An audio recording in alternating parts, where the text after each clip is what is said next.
Ladies and gentlemen, thank you for coming tonight. Please face the camera.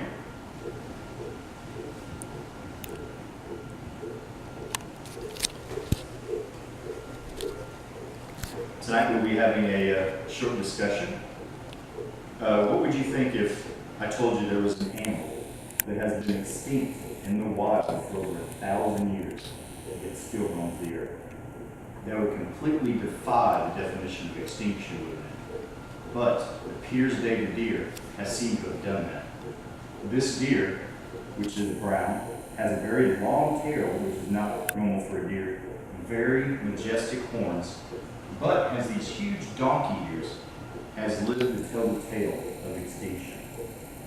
It weighs in at about 135 to 200 kilograms for a female to male, runs about 190 centimeters tall, and is about 115 centimeters long, and is from Beijing, China.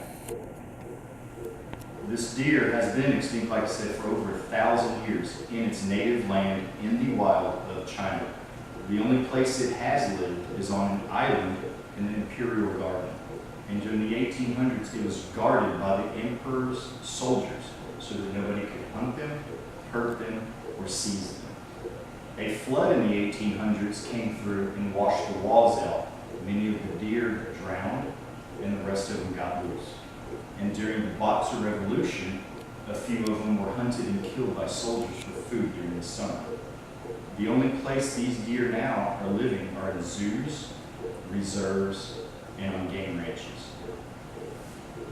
The deer was actually called the Malay in China, but Pere David, a preacher from Europe, found this deer when he came to search for it, and he changed the name to name after himself. It is a very majestic deer, as you can tell by the picture,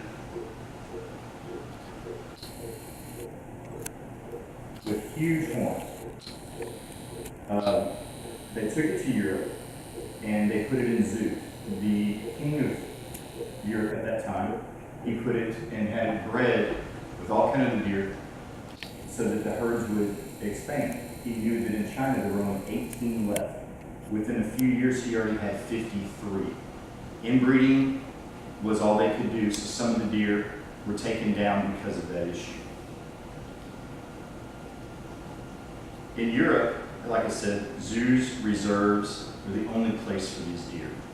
It's not a very good lifestyle for the deer. They're used to roaming, running, and eating, and just having fun like normal animals.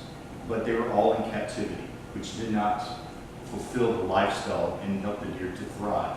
So the king at that time in Europe sent the deer all across the world so that they could be in different areas, different climates, and different habitats so they could continue to thrive. And by the time of 2006, this deer in captivity were up to numbers of 950 from only 18 in 1896 in China. In Texas and the U.S. alone, in zoos, reserves, and game ranches, this deer ran in numbers of over 700 in the wild. So conservation for this deer has seemed to work, something that hasn't worked for any other animal that has ever been put on the extinction list. So it has continued to thrive all over the world. So from a few hundred in Europe to now 700 in the wild. The only issue with it is that some people in Texas have to use this deer on game ranches. They have to be hunted. The few that are killed each year pay for the couple of hundred to thrive, live, and have food. If not, they wouldn't be able to thrive.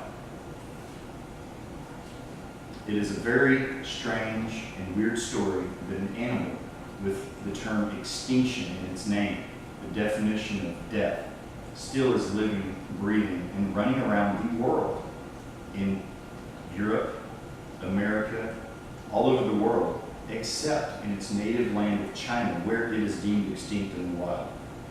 Conservation efforts for this deer have globally risen. It has made it, it is living proof that conservation works. Yet, extinction is still the name of this deer. The Pere's David deer will never outlive the fact that it was killed out in its native land but is thriving across the world due to conservation efforts of hunters,